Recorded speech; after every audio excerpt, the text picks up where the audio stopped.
ചുട്ടുപൊള്ളുന്ന വേനലിൽ കോടമഞ്ഞ് കാണാനും കുളിരാസ്വദിക്കാനും ഈ മധ്യവേനൽ അവധിക്കാലത്ത് മൂന്നാറിലേക്ക് സഞ്ചാരികൾ ഒഴുകിയെത്തി. ബോട്ടിംഗ് സെന്ററുകളിലും ഉദ്യാനങ്ങളിലും സഞ്ചാരികളുടെ വലിയ തിരക്ക് അനുഭവപ്പെട്ടു. ഇരവികുളം ദേശീയോദ്യാനം, ലക്കം വെള്ളച്ചാട്ടം എന്നിവിടങ്ങളിലായിരുന്നു സഞ്ചാരികളുടെ തിരക്ക് കൂടുതലായി അനുഭവപ്പെട്ട രണ്ട് പ്രധാന കേന്ദ്രങ്ങൾ. മെയ് മാസത്തിൽ മാത്രം ഇരവികുളം ദേശീയോദ്യാനത്തിലും ലക്കം വെള്ളച്ചാട്ടത്തിലുമായി 1.5 ലക്ഷത്തോളം സഞ്ചാരികൾ എത്തിയതായാണ് കണക്ക്. ഇതിലൂടെ 3.5 കോടിയോളം രൂപ വരുമാനമായി ലഭിച്ചു.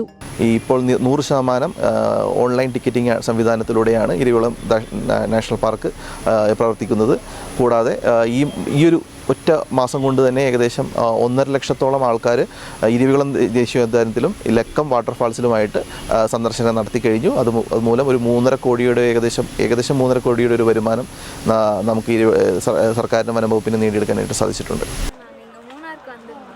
சம்மர் வெக்கேஷனுக்காக இங்கே இரவிக்குளம் நேஷ்னல் பார்க் அது மட்டும் இல்லாமல் எல்லா பிளேசஸுமே ரொம்ப சூப்பராக இருக்குது. இங்கே இருக்கிற வியூ பாயிண்ட்ஸ் எல்லாமே ரொம்ப நல்லா இருக்குது. இங்கே நாங்கள் வந்து இந்த என்டேஞ்சர்ட் ஸ்பீசிஸ் நீலகிரி தாரெல்லாம் பார்த்தோம். ரொம்ப நல்லா இருந்துச்சு. ക്ലൈമറ്റും ഇങ്ങനെ ரொம்ப സൂപ്പറാ இருக்கு.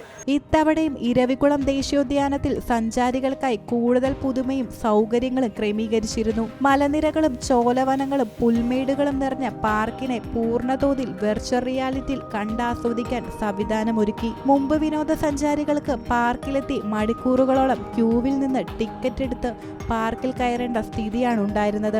അത്തരം രീതികൾ പാടെ മാറി സന്ദർശകർക്ക് ഓൺലൈനായി ടിക്കറ്റുകൾ എടുക്കുന്നതിന് ഇന്ന് സൗകര്യമുണ്ട്.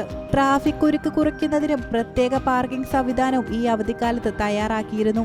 മധ്യവേനൽ അവധി അവസാനിച്ചാലും ഉദ്യാനത്തിലേക്കുള്ള സഞ്ചാരികളുടെ വരവ് തുടരുമെന്നാണ് പ്രതീക്ഷ.